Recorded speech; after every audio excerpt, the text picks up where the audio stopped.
We have today as a concluding lecture the Architects Climate Action Network, which is a network of individuals established in the aftermath of the Extinction Rebellion and the wave of school strikes in April 2019, seeking urgent radical change and basically looking to also transform the regulatory, economic, and cultural system that basically produced the architecture of today. And we will hear more about that. So we're so lucky to have not one, but three members. So we have Annalena Henssen, who's an architectural designer and a climate activist, part of ACAN for 3 years now, and she has worked as the thematic coordinator for the existing buildings group and co-founded Households Declare, and we'll be also discussing the approach of ACAN tonight with us.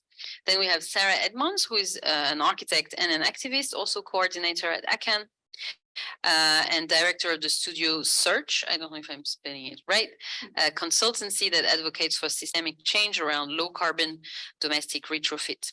And she also co-founded the Home Energy Action Lab, which exists to accelerate low-carbon fabric home retrofits in the UK. And then we have Lauren Shevills, an architect and environmental activist with a passion for community-driven projects and also a co-founder of Architects Climate Action Network, advocating for industry change. So not one, but three. We are very excited to have you conclude that that talk on architecture beyond greenwashing. We have had three other speakers. We had Miriam Shabani, who talked about how to basically engage with the let's say, frankly, issues that the discipline has at large from a racialized and gendered point of view. Then we have had Dream the Combine, which addressed, let's say, action from a more artist and artistic installation point of view, but also engage in larger questions of discrimination in architecture. And Marc Angelil, who talked about how learning from previous mistakes and also addressing the question of complicity with the industry at large. So we are very happy to conclude our series with you, potentially also giving directions and speaking openly about what it means to engage in the climate crisis as an architect. We're really very honored to have you with us, and we will look forward to the dialogue with Nagy Makhlouf, who is going to also ping pong with you about several questions that he might be also working with himself. So with no further delay, we give you the floor. Thank you very much. So yeah, hi everybody, I'm Sara. So when the invitation came through to participate in this series, it now seems a natural outcome that the three of us are here, as we each represent three phases of what the development of ACAN means. The story of the three sisters. Native people speak of this gardening style as the three sisters.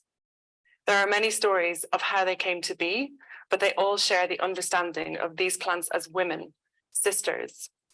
Some stories tell of a long winter when the people were dropping from hunger. Three beautiful women came to their dwellings on a snowy night. One was a tall woman, all dressed in yellow, with long flowing hair. The second wore green, and the third was robed in orange. The three came inside to shelter by the fire. Food was scarce, but the visiting strangers were fed generously, sharing in the little that the people had left. In gratitude for their generosity, the three sisters revealed their true identities: corn, beans, and squash, and gave themselves to the people in a bundle of seeds so that they might never go hungry again. And that's from Braiding Sweetgrass by Robin Wall Kimmerer. The three sisters are the main agricultural crops of various indigenous peoples of North America: squash, corn, and climbing beans. In a technique known as companion planting, the corn and beans are often planted together in mounds formed by hilling soil around the base of the plants each year. Squash is typically planted between the mounds. The corn stalk serves as a trellis for climbing beans. The beans fix nitrogen in their roots to stabilize the maize in high winds. And the wide leaves of the squash plant shade in the ground, keeping the soil moist and helping prevent the establishment of weeds. The three sisters offer us a new metaphor in an emerging relationship between Indigenous knowledge and Western science, both of which are rooted in the earth. I think of the corn as traditional ecological knowledge, the physical and spiritual framework that can guide the curious being of science, which twines like a double helix. The squash creates the ethical habitat for coexistence and mutual flourishing. I envision a time when the intellectual monoculture of science will be replaced with a polyculture of complementary knowledges, and so all may be fed. Thanks, Sarah. Can you hear me? Yes. Okay, brilliant. So how it started, I'm going to talk to you about the genesis of ACAN. So I would say that I came to environmental activism fairly late. I had always loved sustainable construction. However, I, like many people, hadn't fully grappled with the scale of the problem until 2018, when the seismic IPCC report was released. And in the following year in April, I have my personal awakening by attending an Extinction Rebellion action on Waterloo Bridge, which is what you see here. The activists had reclaimed the streets through establishing roadblocks and bringing plants, in short, to create an alternate way of being, maybe a bit like this, I don't know.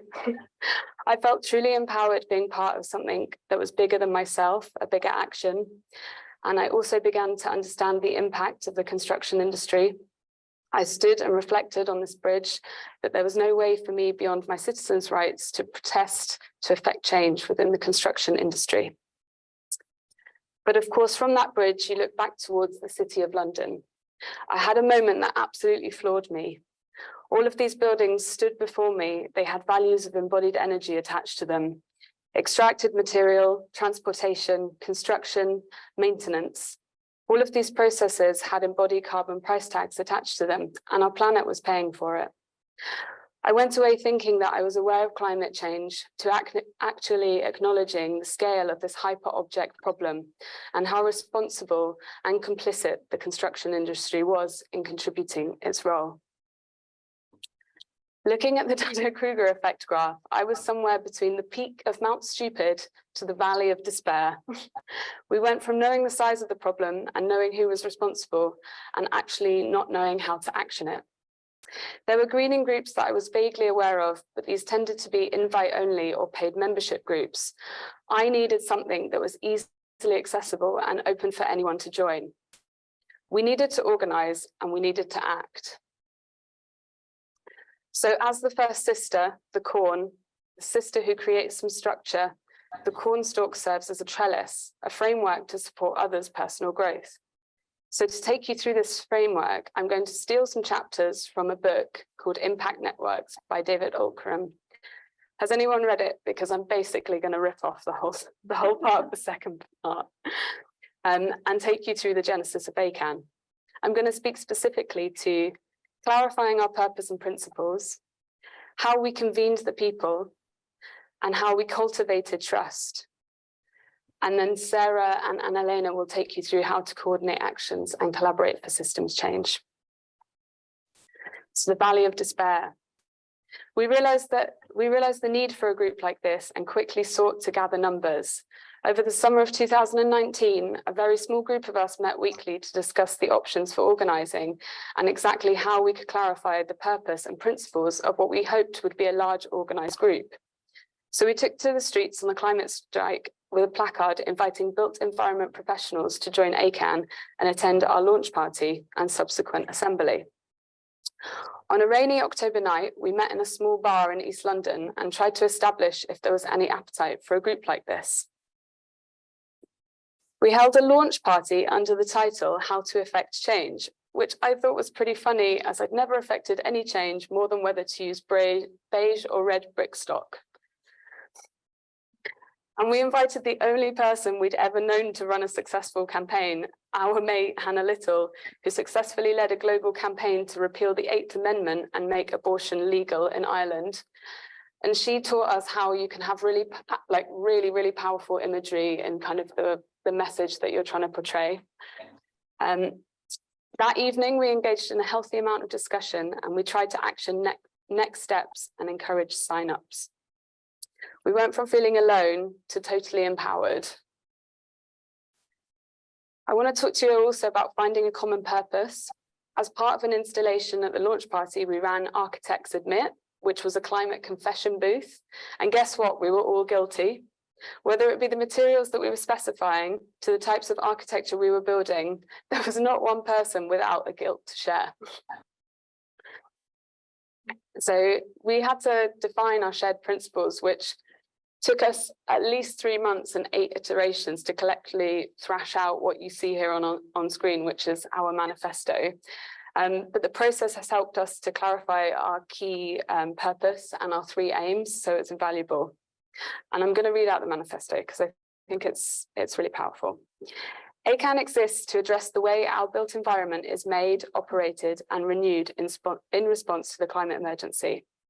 As a network of individuals, we channel personal energy, expertise, and action towards a common goal: the systemic change of our profession and the construction industry as a whole. We see this as a matter of urgency. Our mission is to mobilize a new movement of professional activists towards this goal by building an open, supportive, and inclusive organization. ACAN empowers individuals to proactively seek change and facilitates collective effort through a shared platform built on collaboration. So once we'd written that manifesto, we defined 3 aims. So 1, decarbonize now. We seek to radically transform the landscape in which our built environment operates and facilitate its rapid decarbonization. 2, ecological regeneration, advocating for immediate adoption of regenerative and ecologic principles. 3, cultural transformation, and maybe the most important. We call for the complete remodeling of our professional culture, where we must challenge and redefine the value systems at the heart of our industry.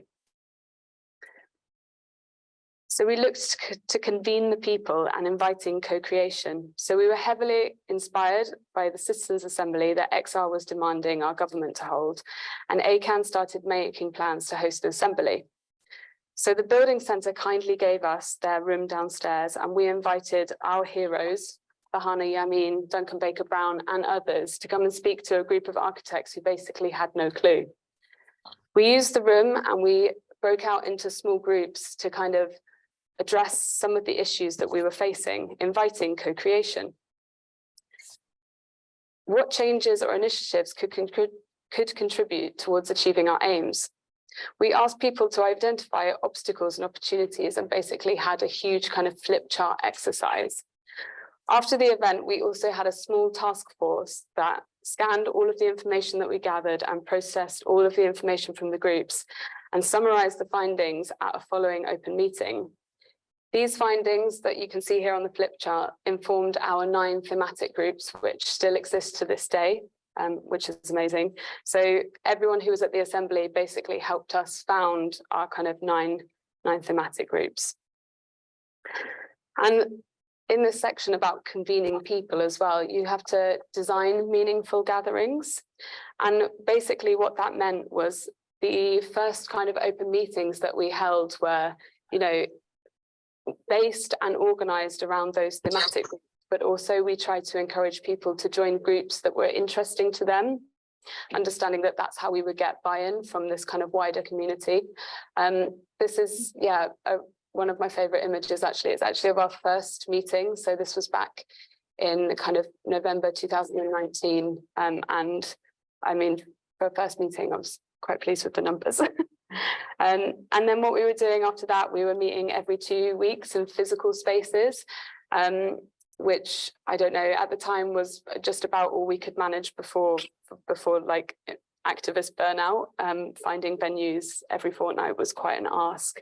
So we ran those from between September 2019 to February 2020. And then of course, when the pandemic hit, we took our work online.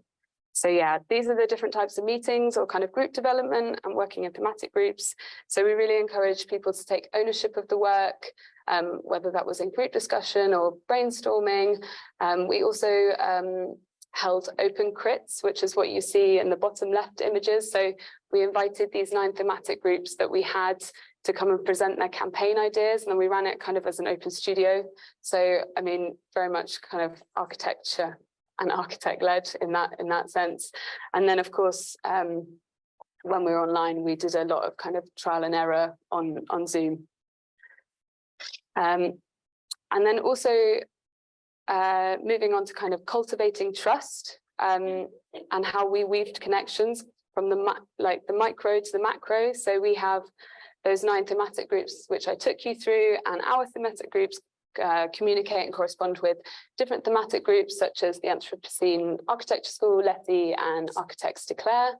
And then we also work with institutions like the ARB. This was an action that we did, and I think actually used it for your poster, so we were really pleased about that. And we were there to protest one of the architects who had been arrested, actually. But the ARB welcomed us in, and they welcomed a discussion around kind of changing parameters and changing constitutions around being an activist and being an architect, and what your kind of your civic or your citizen duty was. And then also we were very pleased because we infiltrated the RIBA, which is the Royal Institute of British Architects, back in, I think, 2021. So these were some of the councillors that were voted in for London and the South East, and we have Anna Webster and Duncan Baker-Brown who represented ACAN. So it's about making connections, but also making sure that there's room at the table for everyone. And another way in which we kind of cultivate trust and deepen trust is working through, or working to, a set of 9 values, I should say. So in creating this network of individuals, we integrated a set of values, and that highlights how we operate. These are just the headings, but each of the 9 values has a lot of work behind it and has 3 or 4 kind of conditions to that value. And I'll just read out some of the ones that I think are most pertinent. So advocating for what is necessary rather than what is convenient or currently considered to be achievable. We are a collective of individuals with a shared purpose, independent from organisations and vested interests, including the unique perspective and contribution that each individual brings. And we seek to avoid replicating the structural inequities, prejudices, and injustices prevalent in our industry and society. We also wanted to make sure that we were holding courageous conversations, acknowledging our own unconscious bias, and also demonstrating active listening. This was actually an event that we held online during the pandemic, and there was a small task force that went with our event. So not every event that we run online has a task force, but this was such a pertinent issue. And we felt during the pandemic that we were kind of it felt like we were at a tipping point in kind of a systemic change, or the Overton window had moved, and there was just a lot of energy around what could be and to dream bigger. So I was part of a small task force along with Sara as well, who spearheaded this No More Business as Usual talk, which we ran collaboratively with other speakers. And it was to really challenge the status quo of what was happening.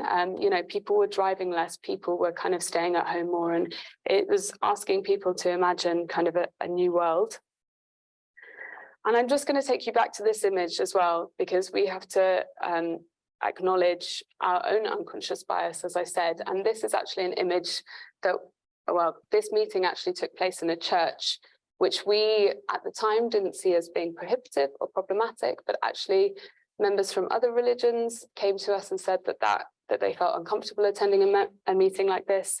And of course, that also reflects on where we choose to have meetings in bars or pubs. So, you know, actively listening to those who are underrepresented and making sure that our meetings are truly equitable and open and inclusive. And after that, I felt like I'd gone straight back to Mount Stupid. I just hadn't thought about that, and that was my own unconscious bias. So this kind of framed a larger conversation within ACAN about our equity, inclusion and diversity. And we started to have more conversations around that. And I'd really like to take this space here at EPFL to reflect that this is still one of our biggest challenges. Part of the work that we're doing is we did a recent survey, which our amazing diversity and solidarity coordinator, Rosie Murphy, spearheaded. And this is just kind of a current snapshot of who we are. And it was quite an extensive survey. I'm just summarizing here for kind of speed. But I mean, I can just pick out one, for example, you know, like 77% have no caring responsibilities, which mean 23% of our members do. So acknowledging that actually, if you have young children or you might have an elderly relative, like having evening meetings might not be possible, and making sure that we're taking constant note of when people can meet as well. And this, again, was part of the strategy that Rosie did. And I just want to pull out this quote from Donella Meadows. We measure what we care about, and we care about what we measure. And that, I think that's really true of any organization. So we've done a lot of kind of reflection on where we are as an organization. And I'm going to hand over Sarah.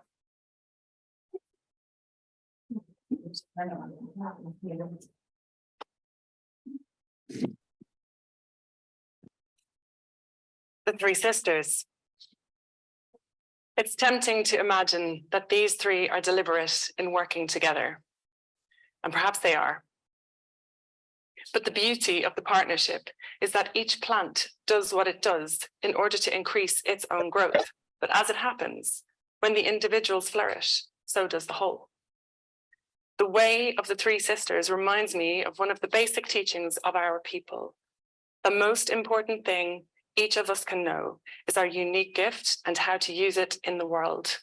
Individuality is cherished and nurtured because in order for the whole to flourish, each of us has to be strong in who we are and carry our gifts with conviction so that they can be shared with others.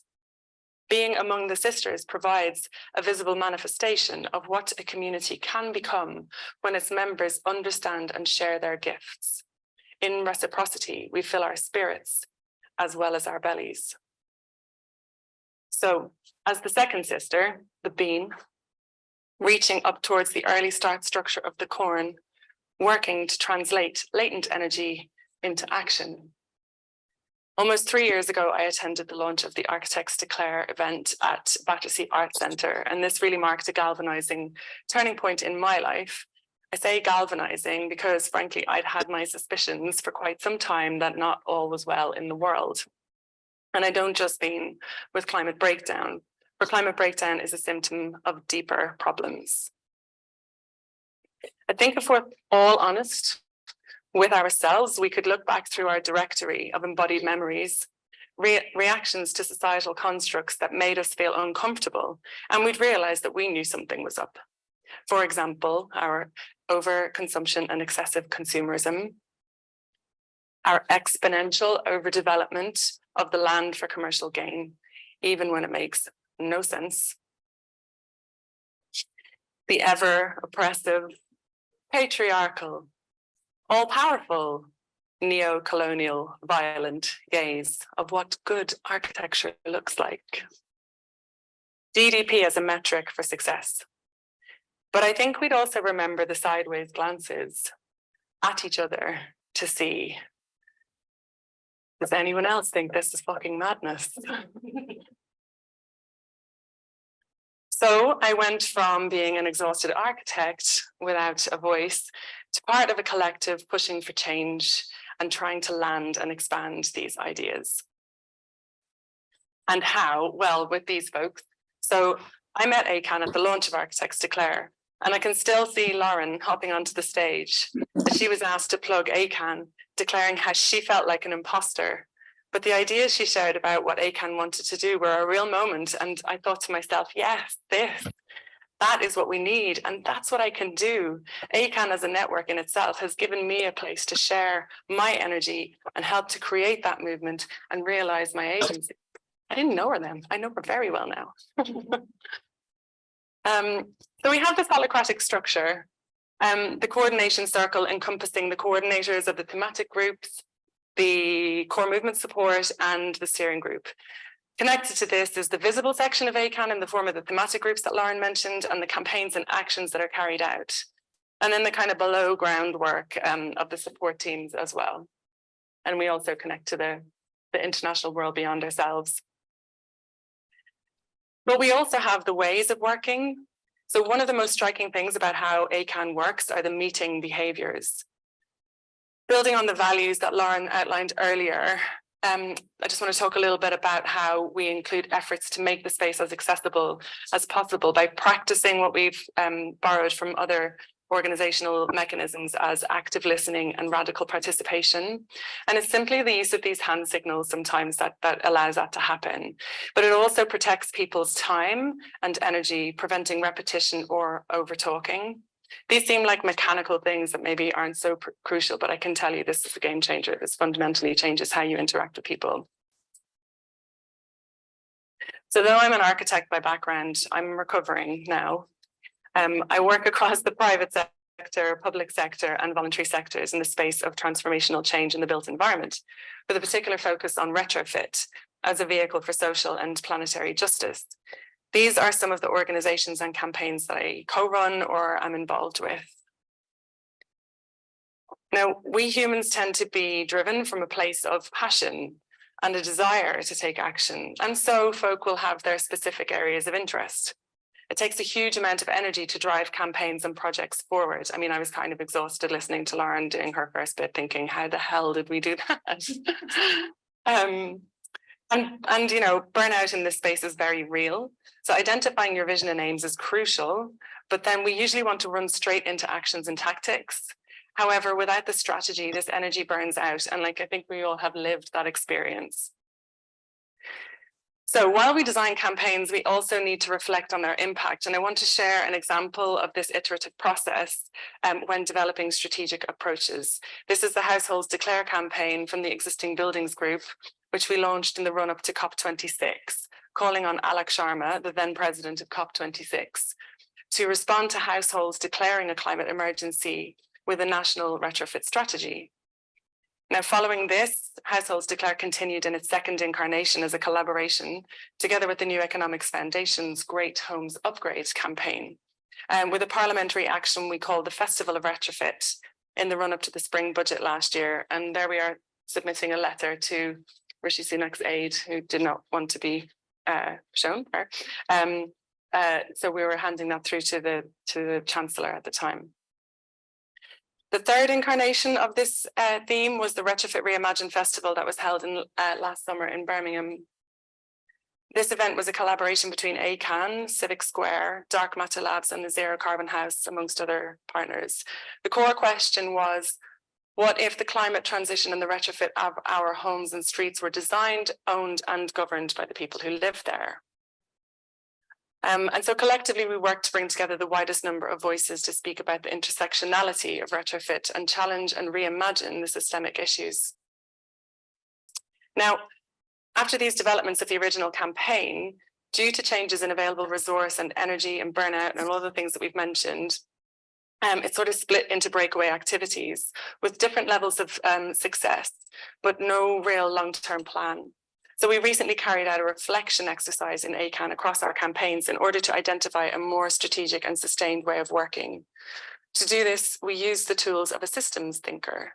So this is Donella Meadows, who Lauren has mentioned, a systems thinker who wrote the essay Leverage Points. I think we shared it with you, but if you haven't read it, read it, it'll change your life.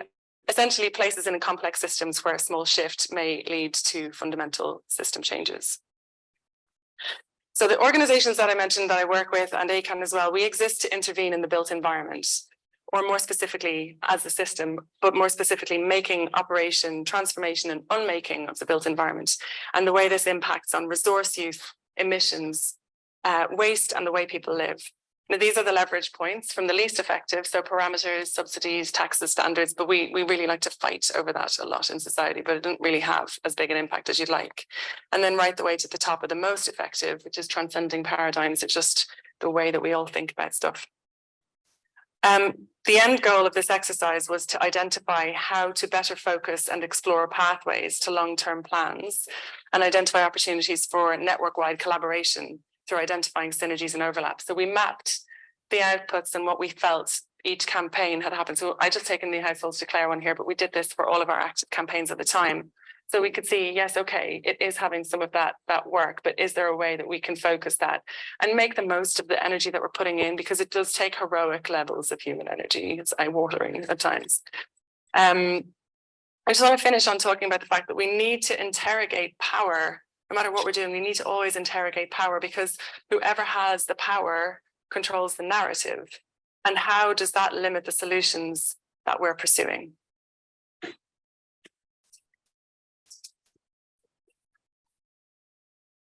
The three sisters.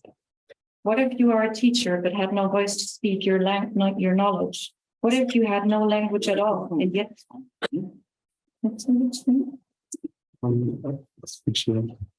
now, hello? Okay, I start again. The three sisters. What if you are a teacher that had no voice to speak your knowledge? What if you had no language at all, and yet there was something you needed to say? Wouldn't you dance it? Wouldn't you act it out? Wouldn't your every movement tell this story? In the time, you would become so eloquent that just to gaze upon you would reveal it all. And so is it with these silent green leaves. A sculpture is just a piece of rock with topography hammered in and chiseled out. But that piece of rock can open your heart in a way that makes you different for having seen it. It brings its message without a single word. Not everyone will get it though. The language of stone is difficult. Rock mumbles, but plants speak in a tongue that every breathing thing can understand. Plants teach in a universal language, food. So after the two sisters have paved the way, the third sister could act more freely. Metaphorically, the squash also symbolizes resilience and adaptivity. In the face of environmental challenges, squash plants demonstrate their ability to thrive, utilize their extensive root systems to access water and nutrients. The presence of squash reminds of the importance of embracing diverse perspectives and collaborative efforts in our quest for sustainable architecture. Just as the three sisters support and nourish each other, our collective actions and partnerships must encompass multiple stakeholders, including architects, planners, policymakers, communities, and nature itself.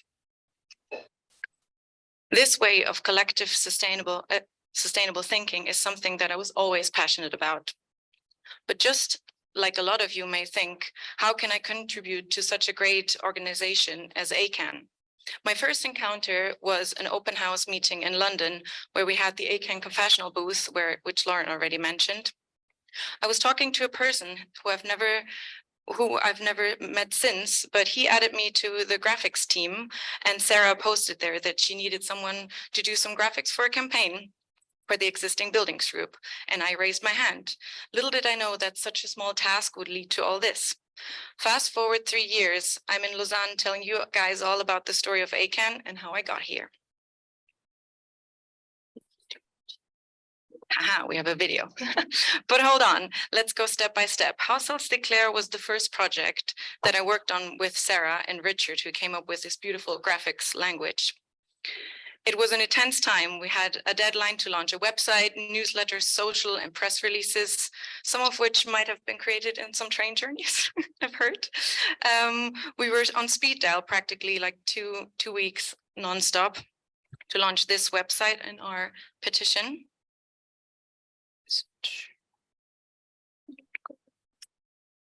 All right. This campaign was launched in the run-up to COP26, calling on Alok Sharma to respond to the households declaring a climate emergency with a national retrofit strategy. We collected over 1,600 signatures and took on multiple actions during the event in Glasgow. I want to share 2 more examples of the iterative process that develops strategy approaches. These are 2 campaigns that we've been recently working on. The Embodied Carbon Group are asking the government to limit the carbon footprint of construction. They have gathered over 2,500 signatures. to regulate embodied carbon emissions in the construction industry. On the other hand, we have the Climate Emergency Conservation Toolkit, which aims to provide a methodology with a worked example to upgrade conservation areas, which will allow for more complete climate emergency retrofitting. Through my work on the campaign, I got into the visual aspect of action. People are visual creatures, and architects in particular strive towards good design. The power of image gave the campaign a sophisticated look. It breaks through barriers, amplifies voices, and inspires creative thinking. Visual storytelling plays a crucial role in shaping our collective understanding and perception of the world around us. In today's digital age, social media, visual contents holds immense power to convey messages and evoke emotions. In an industry that can sometimes feel slow and resistant to change, visual storytelling is a catalyst for me to get to fast action, getting to know people fast, and setting up events. Additionally, in the visual storytelling through placards, banners, and posters becomes a powerful tool for raising awareness and mobilizing communities. Seeing our placards printed here on this picture in front of Big Ben was just very powerful to see. These visual representations of ideas and demands not only catch the eye, but also provoke through and encourage dialogue. These placards also shape how the action itself is perceived. Visually powerful imagery tells the story of a well thought through action and shapes how the community interacts with such actions. Just like this collaboration that we did with the New Economics Foundation, like Sarah mentioned, was quite locally, we also need a collective address the global challenges. Thus, it's just as important to nurture our international relationships with our ACAN international chapters, which we have 9 of at the moment, and also organizations just as Architects for Future. International relationships and cross-pollination are shaping the future of activism. You can only collectively address global change, foster innovation, and start the online learning process. We create built environments that are regenerative, inclusive, and culturally rich by fostering collaborations, sharing knowledge, and embracing diverse perspectives. From my point of view today, ACAN is a place to be seen, to be nurtured with new and vibrant ideas. It changes and soothes my mind at the same time, doing something that my practice could not. It provides me with new ideas, theories, methodologies, teaches me about materials, connections, and communities. Sometimes there's just a space where it feels like you belong. It enabled me to start a sustainability task force at my workspace. And we need to just assist in the unlearning process by sharing our findings with our communities.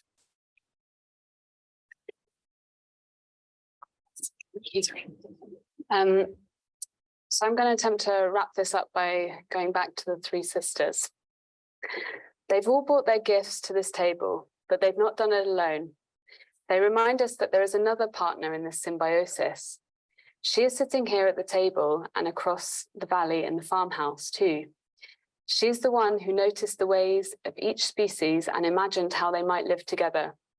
Perhaps we should consider this a 4-sister garden, for the planter is also an essential partner. It is she who turns up the soil, she who scares away the crows, and she who pushes seeds into the soil. We are the planters, the ones who clear the land, pull the weeds, and pick the bugs. We save the seeds over winter and plant them next spring.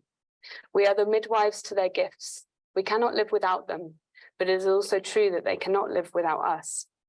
Corn, beans, and squash are fully domesticated.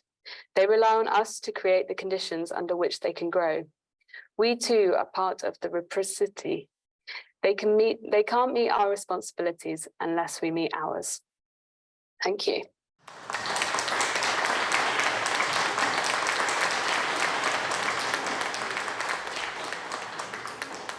We're all like super proud to have you here. It's so inspiring, gives lots of energy, and we really need like more people like you, I think. So thank you like for coming here. Maybe like a first question, like really from the last slide you showed, like which is about the symbiosis. So it really gives questions about the circular economy, regenerative design, and this is also part of the texts that you sent us as RIOT. Does the mic still? Yeah. You're good. And like one basic question for me was pretty ignorant. So like I'm currently on the peak of stupidity, I think. If you take the chart. So I really binge read and listened to many things to prepare basically this lecture. Is how basically can the symbiosis compete with like the high energy, like high carbon embodied materials and construction systems, and also in terms of scale with the demographics that the old age has enabled. How can it match the oil age of architecture? I might start with that. You have yours. Firstly, we have no choice, so it has to. And secondly, how we will compete is through collective action. Those things are fundamental building blocks. So we would not, I think we would not have imagined maybe that we would be in this position of being able to be part of a movement that affects change. Sitting alone, like I literally was sitting alone, like slamming my head against my table going, what the actual fuck am I doing? Designing extensions for wealthy clients, and what am I doing? And trying to do the best you can within that, but knowing that there is a massive responsibility, and you start to question your sanity, all of those things. Sitting alone with those thoughts is kind of pointless, and martyring yourself is also kind of pointless. Finding your other people to talk about those things with is a complete game changer. But actually, what comes next matters more. It's the getting organized and being organized. I mean, Lauren mentioned something earlier about feeling at the peak of stupidity at a point when they were having these like open meetings as well and like learning. When I came across ACAN, like which was a couple of weeks after they formed, I was like, oh my God, they're so organized. Like they're so young, they're so organized. They've just got, what? How is this possible? And it is that happens. You find these things, you don't need to start from scratch. You can build on what's there. It's there. It's like this, it's a different way of interacting, but it is that community focus and knowing that there isn't really any alternative. If you're not on this train, you're going to get subsumed by this wave, you know, like that's your only choice. So like, why fuck around? Just like move past that. Sorry, I realize I have cursed 3 times now. I am going to not do that again. Apologies. I'm a bit excited. But maybe I can talk about that and kind of frame it back towards your question, you know, like we're not talking about business as usual. We're talking about complete systemic change here. And I think we need to try and realize that to do so, we need to move the Overton window. And that's kind of the vision of what the general public thinks is acceptable. And I think you can push and pull that between different kind of groups or objectives. But actually what we've realized in kind of the past 5 years is that we have this awakening to climate devastation, and we're very aware of it in some ways, but of course you need to bring everyone along with you. And I think that's what Sarah was trying to say, you know, it's about the narrative, it's about story telling and supporting one another. So yeah, we're talking about the symbiosis, and we're also talking about complete systems change, and it's not going to happen overnight, but it's about starting that process. Definitely. Sure. Great, thank you. So to jump back on this, since we are talking about not doing business as usual, there are some points that you showed. Let's say GDP is not like a sign of success, like it's not something which expresses success. So we have this question, and we have also you were discussing the leverage points of Donella Meadows, and this afternoon with the students of RIOT, we were like discussing the text and the first point of leverage, which is the paradigm. And the two are completely correlating right now. So like we are living in this kind of growth economy, which assumes that natural resources are infinite. So actually like how GDP is made, it doesn't account for the waste, doesn't account for like all the negative externalities which happen when you transform resources to produce something which will produce like negative outputs in the environment. Regarding all your campaign to inform people regarding, let's say, the manual for retrofitting, are you also having a kind of strategy to inform people about means to look at what is wealth, what is the GDP, but from this paradigm, which is not centered on growth and which leads to account things which are not at all taken into consideration today with the GDP or with the price of anything, which is usually extremely low thanks to oil, but oil is making the future extremely discounted at the same time. So like I was wondering if, on top of what you already showed us in terms of strategies, if the paradigm is like the first point, and if it's a lot about, it's not business as usual, if you had strategies to tackle it. So yes, that's a big question. And there are a couple of different ways maybe we can break it down. So I don't think we ever set out to start at a particular leverage point, although we may start to consider things a little more like in that route. It's impossible maybe to solely focus on mindset shift alone or the paradigm either, because you may have lost people before you even start talking. At that point, I think it's important more to realize that we do need to press upon the different leverage points as we go in some of the campaigns. So hence us like doing something that's very policy driven through the Conservation Area Toolkit, which actually examines both policy and interpretations of policy, so that it can enable people to make better decisions who are existing in that business as usual space, but you're starting to transition, you're starting to turn the tide of that. But that alone, like, won't make that change. It's sort of like turning at the bottom of this, like, it's like, it's like taking little nibbles out of something that's actually going to overwhelm if we don't also attack at different levels. So there is that need to sort of manage all of the different points, pushing on those open doors. So I think in terms of the strategy for approaching that, what we realized that was more important to developing the strategy was understanding how do we safeguard the energy, because we still exist within this system, whether we like it or not. We still exist in that system, and we still have to operate within those systems because we all have rent to pay. Some of us have kids and we have different things that we are competing for our time. So you have to find a way to protect that. And strategizing is one of those ways, so that you can actually maybe bring in, we have how many people in the network right now? Like 300, 400, I don't know. In the membership, we then have like 4,000 or 5,000 on different platforms. We have a range of people who show up when they can at different points. How do you actually like collect that energy together? And it's by doing things like your gateway, Annalena, the individual task, as well as doing the big thought pieces. I just would like to say as well, the other thing about an alternative paradigm for an economy that is focused around growth and extraction, we don't actually have all of the answers for everything. And we're like continually back between like on that graph, we are so frequently at the peak of stupidity and in the trough of despair, and somewhere on the way to feeling like we're getting somewhere, and then you're back in again. Hence the title, iterative unlearning. We're always going there. We always look to other people to see what we can learn. And one of those people I would say is Kate Raworth and donut economics, and actually moving away from that exponential growth curve into the donut, which is about existing within planetary boundaries, but looking after the basic social needs of humanity. So we would look to others to inspire that. Annalena, do you want to add to that? Yeah, I'm just also thinking that is it working? No, it goes to sleep. We're talking too much. Hello. I'm sorry, I don't know how this works. Let's try it out. 1, 2. Yes. Yeah, no. Just like keep your mouth close to the mic.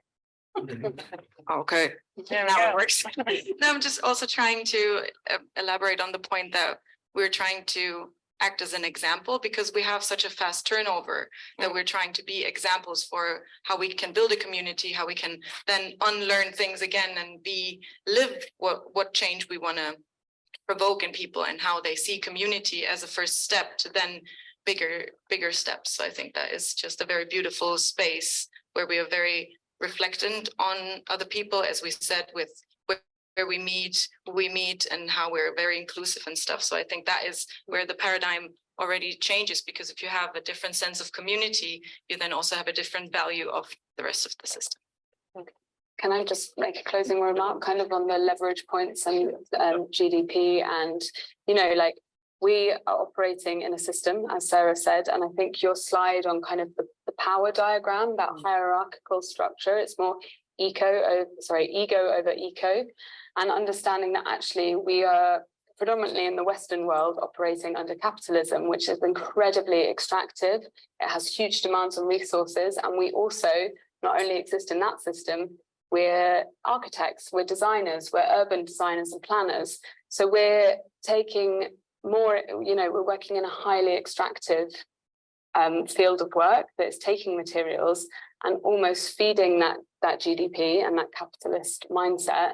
And actually, there was a report a few years ago that talked about decoupling as a theory, like, can we decouple capitalism from that exponential growth? Because we live on a finite planet with a finite amount of resources that are soon going to run out. So actually, in my opinion, decoupling is unlikely, and this is why we need to challenge the status quo that we're working in. Maybe another question about maybe the last pseudo-difficult question about economics. Oh, keep them coming. We like it.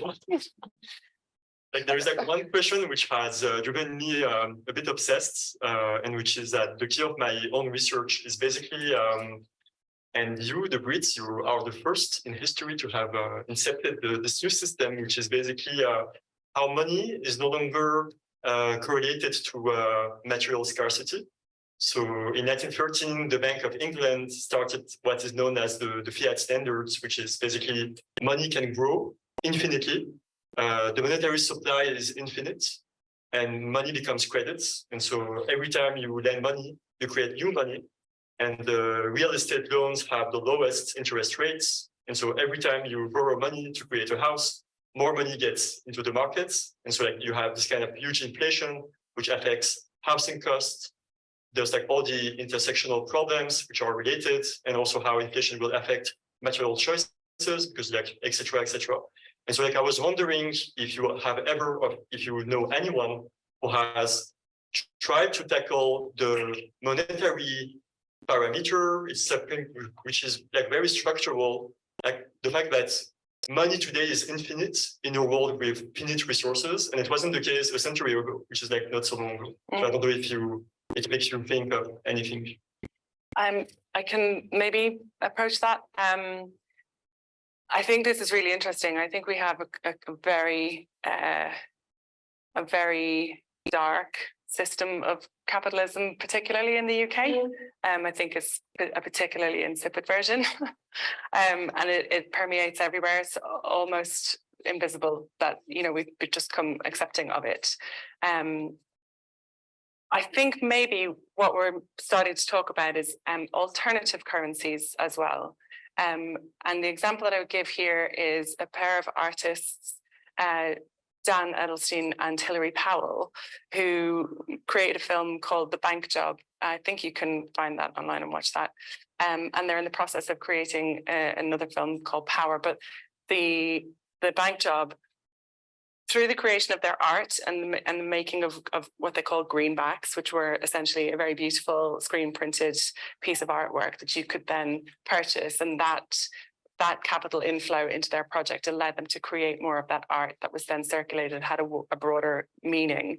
And at the time, they used the income from that to buy up high street debt, and they then took that debt and put it in the back of a van and exploded the van in this wasteland that had the city of London in the background. And now that sits as an installation in a gallery somewhere. I can't remember. Sorry, Dan, if you're watching, I can't remember where it is. I'll find out. The whole question there was about, what does this mean? What does it even mean? And how do we take back the control? How do we also start to create money? How do we create wealth? How do we redistribute that wealth? How do we give that wealth new meaning?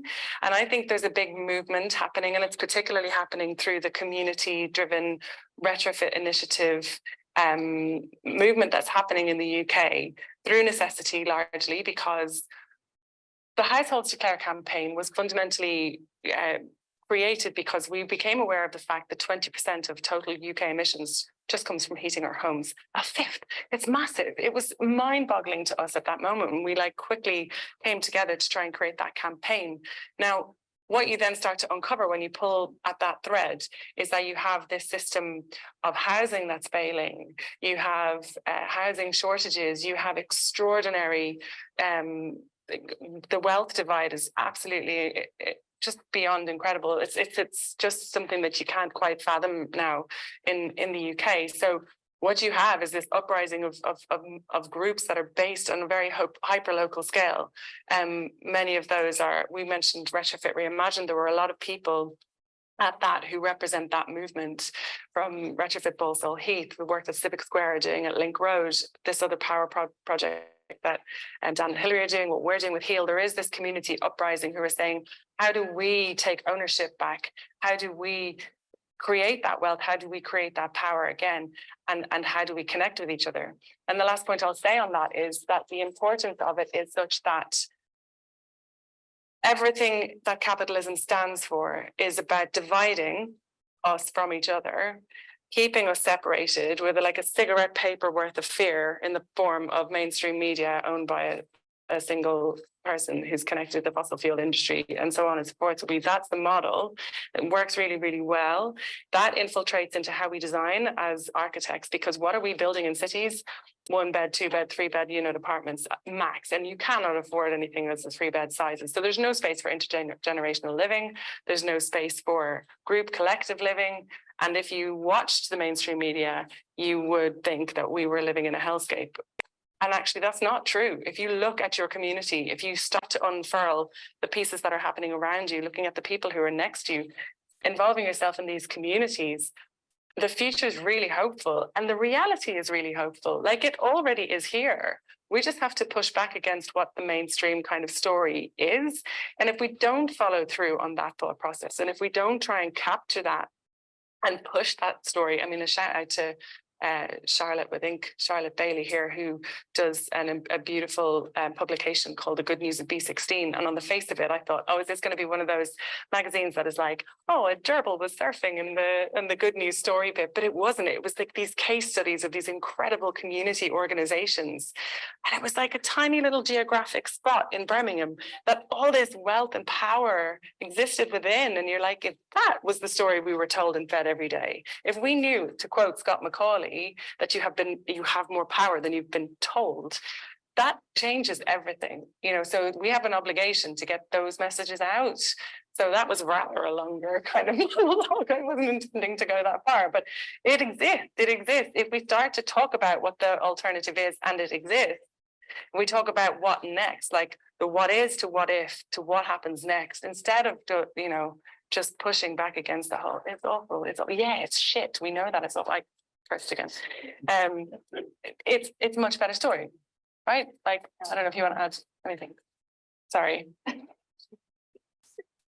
No, go for it. Now, maybe another question which is related to capitalism and how it individualizes everything. So like land ownership, how we live, households are getting smaller in bigger houses, etc.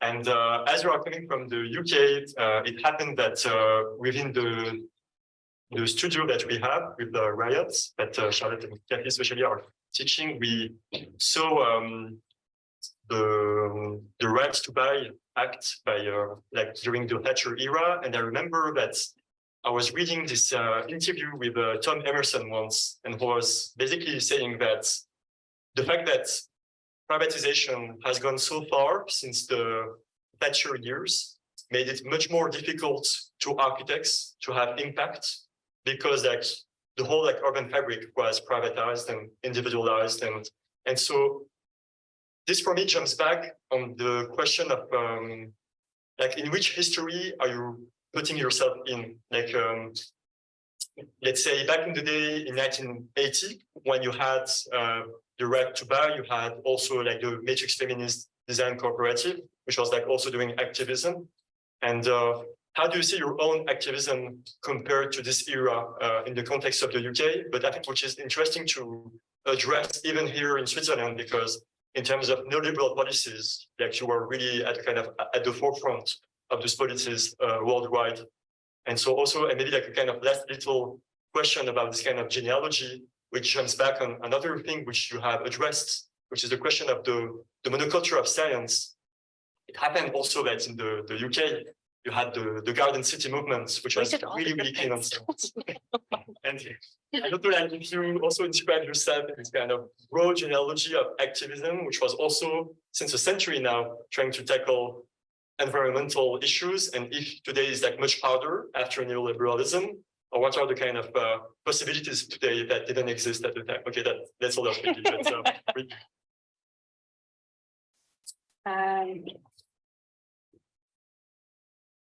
I'm going to say 2-3 sentences and then you could.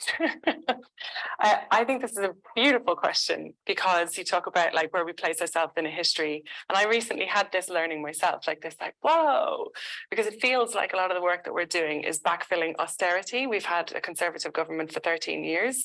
And through that separation that we talked about, that capitalism has created, what has also happened is that we've had the stripping out of public services. So the vast majority of local authorities have lost 50, 60, 70% of their funding. And actually you've pivoted into the public sector. So maybe you can talk a little bit to that. So we've had that core taken out. And I was commenting to another great hero of mine, People Powered Retrofit, and Jonathan Atkinson and Marianne Heaslip. And we were discussing that fact, and I sort of going, why are we backfilling? What about we know that the public sector want good things and we're here and we're supporting them as an industry. Why are we doing that job? And it was Jonathan who was like, oh, we do this because we're inspired by the public sector. What the public sector was able to achieve before Thatcher was incredible. Like architecture departments, city architecture departments, probably a lot of European countries still have that. We don't have that at all. Like in random places maybe, but we don't have that. So I think we're inspired by that sort of activism. And the other bit to your question would maybe be that actually where we start ourselves is not so much maybe history repeating itself as much as it is realizing that the system is really the thing that we have to tackle, the big systemic change, the paradigm mindset shift, instead of like operating within a system that maybe at the time didn't seem quite so bad. Now we've realized the full damage of it because we've woken up to the impact of the multiplicity of crises that we're facing now. Yeah, and I will pick up on that, but probably not as a city council worker, but more as with my architect hat on, just so that I can give it more of a kind of nuanced critique. But often when I was practicing as an architect in London, we were given briefs that are like incredibly structured, and you have really detailed quotas to hit given on social housing, social rent, shared ownership, and then private rent. And what you normally get, and this is the system that we're working in with housing in London, is that you're getting developers who are seeing these things not as people's homes, but as products to be sold and profits to be made. And it's that I'd like to challenge, kind of in the context of ACAN. And I think, again, that's why ACAN is so key, because we've always said that you can leave your day job at the door. You're allowed to have a critique, you're allowed to have an opinion. Obviously, if your employer has problems with that, that's maybe on them. But we're operating in a system where it's profit over planet, and it's often profit over people, and what that looks like in terms of development. And you're often, I've worked on the kind of the London design standards for flats, and I would say in the UK, it's incredibly small compared to other European countries. And you're often given kind of target metrics with price tags attached, like X square meters for a 2-person, a 3-bed, but like 2 or 3 person, and it kind of gets extrapolated. So actually, for me to now, I work at the City Council, yes, but I'm not in what you've described in kind of the heyday era of architects working with the council with good budgets, but you experience pressures, right? Yeah, because of the lack of resource, I think. And I think this is where we're coming from, like 13 years of austerity in the UK. I mean, and you really feel it. So you're providing housing, which in my opinion is often substandard, but for big bucks. And like, how do you get over that? And how do you challenge that as an architect when you're often like at the will of your client, and you're just like, oh, yes, I will work till 8 p.m. and it's okay. And 8 p.m. early night. Not advocating late working. Don't do it. Don't ever do it. Don't be complicit in that system. But yeah, to kind of take it back to the the economy of the economics of it all is an interesting one. So yeah, it's challenging, and I've really enjoyed your question. Thank you. We also have questions from the students. You can have it ready as well. I don't know. Is it close enough for my mouth? Yeah, I think so. It's okay. Okay. Yeah, thanks a lot for the talk. It was very, very, very inspiring. Since there's like lots of like scientists, architects, a lot of people are like organizing themselves in a way. I would like perhaps more like a simple question. Do you know how, like, what is like the power of architects, especially, or like, is it like through the representation tool that we are used to know? It is through understanding, I don't know, like more social organization. It is through like education, like perhaps it's like an individual, like you all have your own way of looking at that, but like, yeah, what is like the specific thing that we can add compared to like other people, or if there is nothing, it's fine also. Okay, I could take this. Yeah, Yeah, I'll take this. I'll take this for now, and then Annalena. I would say knowledge sharing is like key, and that's something that we've really tried to encourage across all ACAN groups and across different groups. Like, now is not the time to be protective of information and, you know, specifications or detailing. And like, if you know something that works, let's spread it far and wide. And that could be with low carbon materials, or it could be specifically with like spatial arrangements or whatever. But we talked about these, you know, kind of entry level ways in which ACAN operates, and knowledge sharing is a really easy win. But there's also kind of like political campaigning and lobbying, etc., which is kind of what we showed with the Household Declare. So yeah, absolutely collaboration. And I think, just to plug that book one more time about impact networks, is an impact network is a network that challenges environmental or social constructs, and it basically looks to and seeks to collaborate with as many people as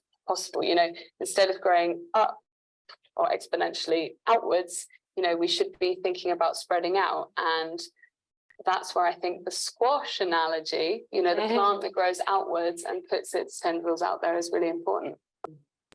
Yeah, I mean, you said lots of points that I've also wanted to mention, but I also think it's the coordination part. Like, architecture is just so widespread, and there's so many different types in the architectural field, and coordinating all of these different parts. So I think that also contributes to us being, I mean, well organized, or just, yeah, well connected. And then I guess the impact is also bigger, because, yeah, that's what architects do.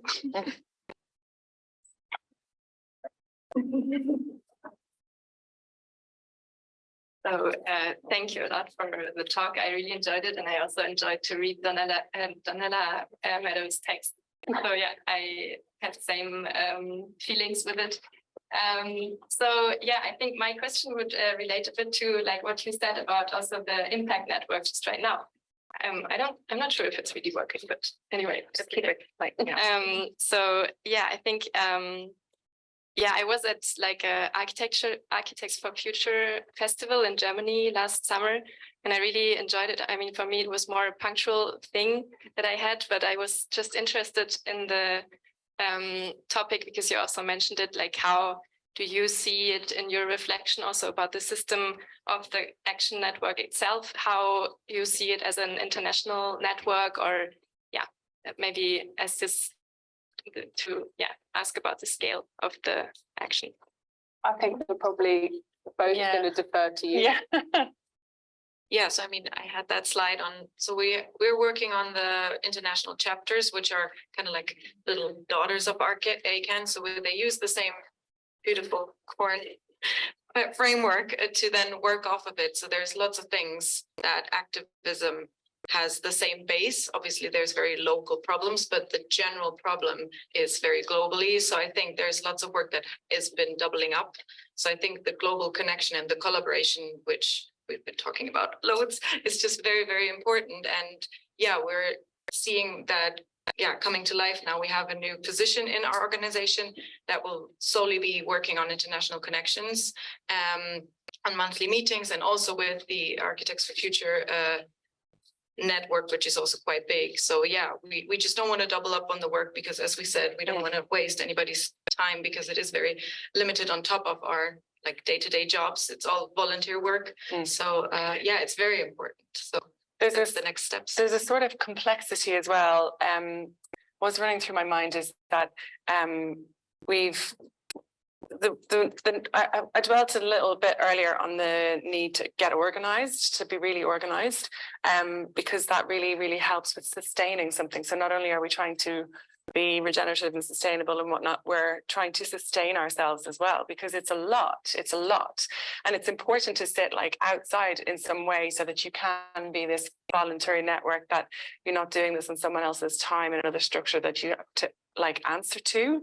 But it's also kind of quite exhausting. Now, one of the things that I was really hit with when we began the work around in the working groups was just how sort of how professional and reasonable, and how we posit ideas, and how we come forward to the table with like, hey, yeah, we get the policy, this is the alternative policy. Like, it's not just like concrete is bad and stop doing it. Like it's more, it's meaning, like it's got, which, you know, we can have that discussion later, but like there is that sort of like, okay, we have that seat at the table, we can be taken seriously. And what happens is that becomes that generates more action in itself. And what I'm getting to is, we recently were successful in receiving a significant grant fund from the Laudes Foundation. So everything we do is voluntary. We have very little way of forming income. We have a membership, which is £1. You know, it's not like that. We need to keep that accessible. But so through our work, we became visible to the Laudes Foundation, and we did succeed with some of that.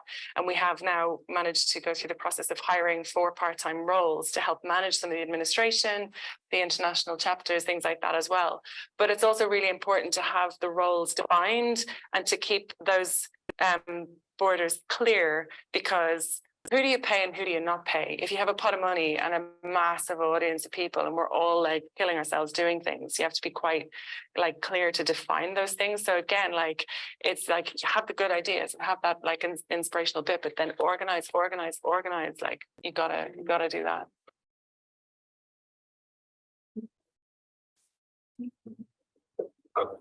Are there other questions? Do we still have time? By the way, I don't know what time is it. Okay. Oh,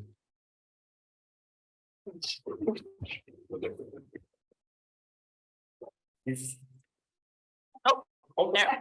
We were like, yeah, Sam.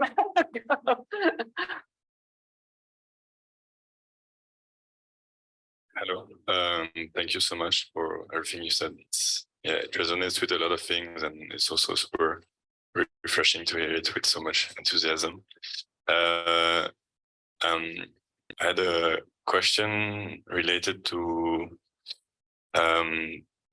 perhaps the first question that was asked by students to our position as an architect in this construction industry. And if I was wondering if it was also something that you were reflecting on or working already on, how to kind of organize or connect or collectivize with the other actors in this industry, especially thinking of construction workers, or the let's say part that is below the architect's role in a way. That's such a good question, and I'd like to take it first. Yeah, you go. I think I'm still on, yeah.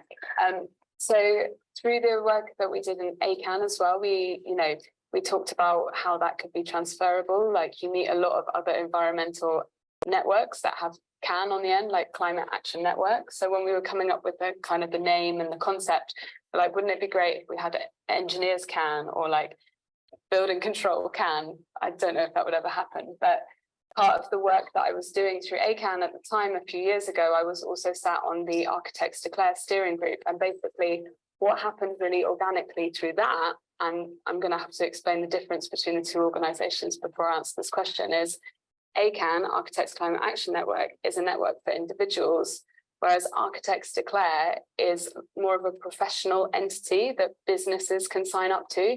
So there's a declaration which the 17 founding Sterling award-winning architects all came up with, and they all signed that. And basically through that kind of professional entity, that blossomed into lots of other things like structural engineers declare, interior, yes, like even culture declare, music declare. And like for us, that was a really inspiring kind of blossoming declaration network that was happening alongside. So I think even though, you know, we are architects, we have to acknowledge that there are other partners in which we're working, and that was a really beautiful thing to see unfold because it was so far reaching.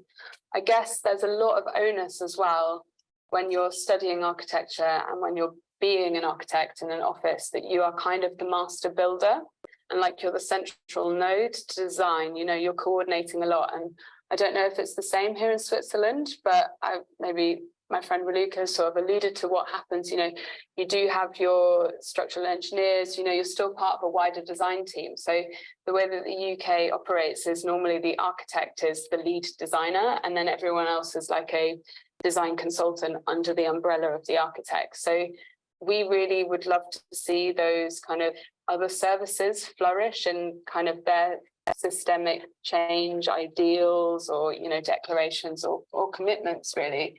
And actually I should say that even though we are called Architects Climate Action Network, we have so many engineers, like so many structural engineers and so many other people that are involved, you know, like graphic designers, interior designers, landscape designers, photographers. Yeah, exactly. And also, you know, people, you know, actually I would say even sometimes material consultants as well. Like we have some thematic groups that are solely based around the production of timber. So we have the ACAN wood group, which is a bit dormant, but we also have like Where the Wild Things Are Not group. So it looked at kind of ecological enhancement. So we're like a broad church, I guess, of people that all operate under the heading, but I think we should be challenging maybe the status quo around the architect, the master builder. Plus, I think there are different pathways as well. So, and what I mean by that is pathways for affecting change in the built environment. So, whilst we're like convening the co-consultants of that sector of the industry. So we've mentioned all of the design consultants.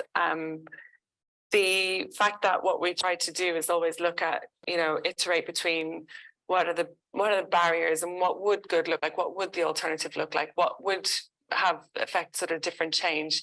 If you are successful in then sort of challenging policy or standards, say, for example, then work that falls out of those standards fundamentally changes so that the work that people are having to deliver through those projects looks different. Therefore, the training and the education around that looks different. So you're almost forcing a change by saying, we're not building that standard because that standard is not good enough. We're going to build this standard, or we're not going to build because we have this other standard that talks about regulating and monitoring and measuring embodied carbon. Therefore, it makes no sense to build new if we build in the full cost.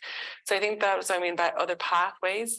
The other thing I will say is that I was going to hop up and flick slides, but I don't know how to do it. But there's the different groups that you mentioned as well.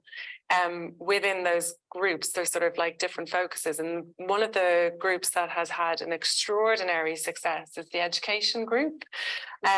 By literally getting inside all of the universities and speaking to thousands of students and hundreds of tutors and posing alternative curricula as well, and like providing education toolkits. So like they're like, you talked about knowledge sharing, and they've done that, and then they're fundamentally like affecting change within the curriculums of schools and what's okay, because, you know, what we came out with is just so off the mark. What we came out of education with just serve anybody, doesn't serve any future. It's like serving a past system. So when you can like get in on these different pathways, then you can like see that change being affected more. So I guess it's just like identifying your agency and using that. Not to say that it wouldn't be great if there were other ways to involve more people. And you mentioned the education group. They also formed lots of like StuCan groups. So lots of the universities in the UK have their own little ACAN within the university. So if anybody wants to start yours, we're here. Get in contact. It's great. And check out everything that the Anthropocene Architecture School do in Scott Macaulay. I see loads of nodding heads there. Shout out to Scott Macaulay, who's an incredible force of nature. But there's a lot of good resource there, and it's just making that like more visible, I think. But I would say even in like the last few years, like education and academia is definitely spearheading like this kind of revolution that's happening, I think, in schools, and it's producing a new generation of architects, and it's really inspiring to see. You know, we get asked to create and tutor at different universities in England and the UK, and actually what's happening in the schools is like far beyond what's happening in practice, and I find that really enlightening, and it's amazing to see kind of this StuCan and educational campaign that happens through the student groups they can. So can I add just one more thing about the student life and prospect? And again, just to share, again, this is what we talk about, knowing your community. So Future Architects Front, if you haven't come across Future Architects Front, then you really, really need to. And this notion, I made a joke, and like earlier when you were like, I'm you know, working to your client and like leaving at 8 o'clock. We know that like the culture of architecture practice is really problematic, and that needs to change. And also you need to not be part of that system of like being exploited and working those long hours. So Future Architects Front do an amazing job of holding industry to account, and they really are provocateurs, I think, in that space, making things really, really reasonable, but really agitating for change. Like, it's having a direct effect. In fact, it's through some of the convening work that they did that they've brought in the first RIBA president, who's about to take office pretty soon, Muyiwa Oki, who's the first architectural worker, is going to be the president of the RIBA. Now that's seismic, that's huge. And I think we assisted on the hustings or was that in the year before that? But sort of just trying to promote that need and encouraging. So I think, no, the point I think was the education group encouraging student membership to vote. And there was a whole story there. You can check out the Future Architects Front stories and they will tell you all of that, because it's also it's amazing. So it's also knowing that like studio culture in the past created it so that we were like staying up all night, and there was like kind of this honor amongst thieves behaving like that. And actually you have to ask yourself, into what system am I playing my energy and my time? Is this serving the greater good? So it's questioning those things and then questioning those expectations of practice. We all think it's great. You know, we work all night long. The life of an architect is really hard. That's got to stop. It's got to stop. So don't do that. Can we just give her a gold medal?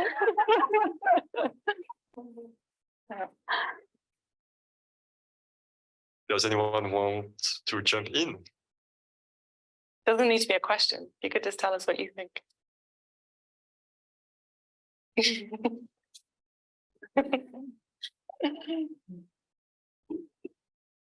Well, thanks so much. I think this is really wonderful to hear also path forwards, and you know how are we to act.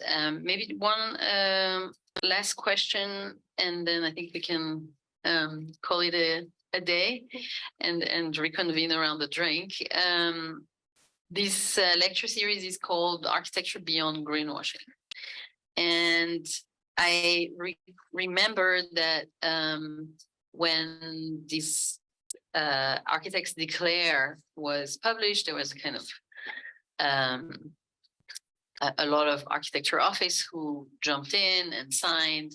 And it seems to me that Foster and Partners actually rescinded their signature, right? They kind of said this is not working for them. And I just, I mean, it's not about finger pointing, but more about thinking about how the system have wholeheartedly embraced the fact that we have to build sustainably, and how that has really turned into something that is almost integrated as part of the lingo of construction. Everything is sustainable, green labels, you know, like the kind of the way that the industry has, let's say, pivoted, or at least pretended to have pivoted towards green construction. as they call it, I mean, is in fact the biggest danger. And I wonder how you actually tackle that, because the work that you do is wonderful, but it could also be instrumentalized. So, people signed up and, they're like part of that network and they're doing all these great things and all these actions, but then it's really business as usual. As soon as you close the door. And we talked today about the cynicism that is prevalent across architectural offices, where everyone is like, oh, we can't do this because it's not green, but let's do it anyway. I mean, the kind of like cynicism of the industry and like pretending to be doing good is in a way, I think, hovering over the whole lecture series, where we really kind of try to be aware of this, and also asking ourselves how we can bring that fundamental change that we need in the way that the architectural practice, and when we talk about the practice, we talk about the industry at large, but also what you just talk about, the kind of culture of exhaustion and the way that the education system prepares, the students to become. Sometimes we use the term Kanonenfutter. I love nothing like military metaphors, my students know, but the fact that this is about preparing you to become that architectural worker, and how potentially the work that you do, and I would be curious to hear how members of ACAN actually find ways to infiltrate their own practices with the kind of advocacy that you do. So I guess those are two questions. So yeah, the greenwashing, and then how do you? I love that you asked this question. I love this question. I think you're right about finger pointing. I think a really brief commentary on the Foster's departure. You just have to take a step back and look at what actually happened there. Somebody stepping back from something, stepping to the side and effectively doing the same thing. I think that's what we saw happen there. And I think if you look at the slide I had earlier on about the patriarchal gaze of what I think followed that thought process, and that's I think probably where my the most tactful way I can respond to that is, and you sort of have to just go, yeah, okay, well then you were never really part of the conversation. You're going to continue down that line because you still hold that ultimate power, but we're going to just continue over here, reshaping the structure for how it is to actually affect change, because that is in effect just playing into the same existing system. So it's actually protecting the greenwashed version of change, doing what happened there, I believe. I think this is absolutely right. I think what we are really, really good at in the global north is centering ourselves in the solutions. And so we do that by saying, this is how we fix this. This is how we fix it. We stamp a green thing on everything. We talk about sustainability. We build a steel building and then we wrap it in some timber to make it look like it's green. We do all of that stuff. And that's, so hot right now. You see that everywhere. And actually, we need to be having much, much more honest conversations about what we're doing and actually call that stuff out as much as possible without finger pointing, but actually pointing to the problem statement and saying, this isn't okay. I think another person I'd really recommend that you follow through, and maybe you will through looking at Dark Matter Labs, but Indy Johar speaks so eloquently about the need to have these more honest conversations. Indy and I, we cross paths a lot around the work that we're doing in neighborhood transitions and retrofit in that space. And we know that we need to improve the performance of our buildings because of the carbon emissions that are lost, and we also need to decarbonize our heat sources, so we need to be heat pump ready, all those sorts of facts. But we also know, thanks to Indy and the research they do in Dark Matter Labs, and this is why data is really, really important, backing up these statements and these feel-good statements with the data. We don't have the hydrocarbon credits to mine the materials to do all the retrofits. We can't do it. So if we can't do that, then what? Because the problem still exists. So how do you then act in that space? So it takes more examining and more iterative unlearning. And also, I just want to touch back again on the centering of ourselves as the solution makers. That's a very kind of production-oriented perspective that actually is a fundamental problem part of capitalism as well. So we have to ask those questions again, like, what are we doing? And actually check yourself as you go and iterate and change and be gracious in accepting that maybe you went too far in one direction and stop and rethink. And it's really pertinent for us at the moment as well, because we don't want to necessarily just see ACAN turn out the solutions. Let's do the solutions. Let's go, let's go, let's go. Because also you're excluding people from the conversation in that and actually really examining what some of the problems are. First of all, accessibility. Can I participate on that level? I don't have that much time in the day because I still live in the system. So can we not maintain that system? That means I have to participate to keep up. And so it goes, and so it goes. And so actually stepping outside sometimes and stopping and reflecting and finding ways to operate at those different modes of scale. So it's a really complex question. And I think it's probably the question of our time to like really interrogate and to try and examine all the time and not feel like this is a one and done thing. This is actually the future. The future will be continually unlearning and reframing and unlearning and reframing. We're not going to do it in like this next political round or whatever this current measure is. This will be always, because we have a big mess to clean up, and that is going to take a lot of reframing value and all of those things. I mean, I think this is a huge topic where I would like to talk about this for the rest of the night. But I think my voice is going to stop. Do you want to add, please add to this? I think this is really crucial. Yeah, I mean, I think it's a great question. And I think the reason that we founded Network, we do need a drink.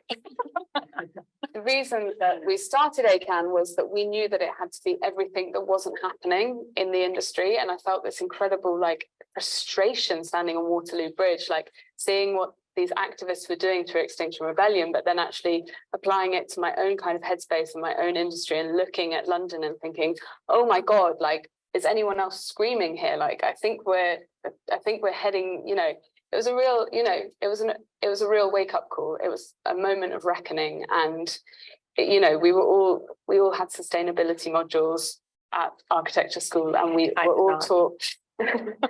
all taught about climate change at school. But actually to know that it's here and it's now, ACAN has to, for me personally, ACAN, its failing would be like another, would become another greening group, another greenwashing group. So we wrote these 9 values and they're put on our website, and it's kind of our touchstone. Like, we need to be radically honest. And actually, if that means writing open letters to people like Norman Foster saying, do you think you should consider a moratorium on airport design? Then maybe that's what we need to be doing. And I think actually there was kind of like a frenzy of architectural publicity and publication around, you know, that withdrawal and other things to do with greenwashing. And actually, I think if you know that you're just telling the truth and the facts don't lie. So, you know, we've had politicians come and speak at ACAN events and they're like, outrage and statistics, that's what you need to like put forward. Like, you need to have the data and you need to have the facts. And actually, as long as we're telling the truth and as long as we're always going back to that, then we have to, you know, combat greenwashing from kind of a story, telling a narrative about the truth. So that's where I stand.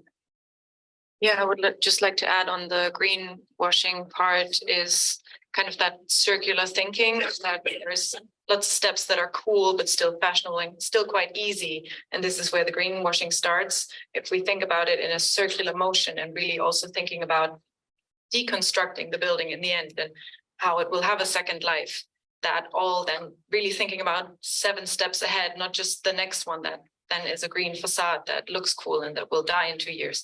So I think this is where the knowledge again comes in, and how we can then also infiltrate perhaps our practices that we work in or the field we live in. Like, we go to these talks, we share the knowledge, we are in a community, we can come up with cool new ideas. If you show up with some enthusiasm, you will be seen, there will be like, it will happen. And then you also feel the power or whatever to start something in your perhaps own work environment and stuff, because it is something that everybody should be interested and is interested, but then you can come up with that like next level of the knowledge and the community and the background to be like, look at what they're doing, perhaps we should look into that and perhaps start something there.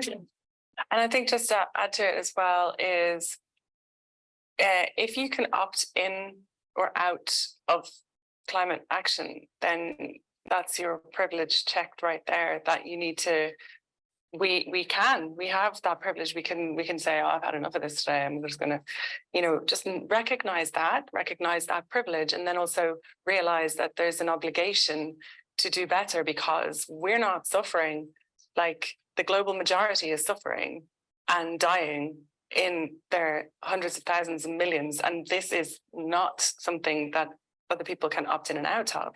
So to have the debate about like, how should we as the recognized body of like practices, talk about how we make each other feel good about this stuff is just like, it's just so dishonest.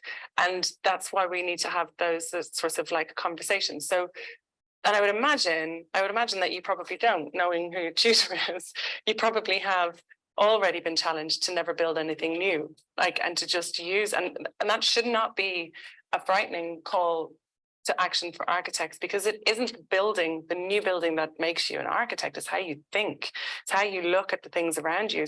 Your materials bank is out there, and that's what it has to be. And then how you use it and the innovation in the applying of your knowledge is what the future for architects has to be. So like, you don't get to specify stuff which is like, oh, let me flick through the catalogue of pretty pictures of things I'd like to have. I'll have a bit of this and a bit of that. It's there, it's out there. We can use what already exists. Imagine that, like that creative opportunity to like reorganize the space that's around you. And how does that then affect how you put stuff together or how you think and all that sort of thing? So I think it's a really, really creative time to be an architect, to be a student, to be a change maker. Like, it's a great opportunity. Like, you have got a really, really big moment, I think.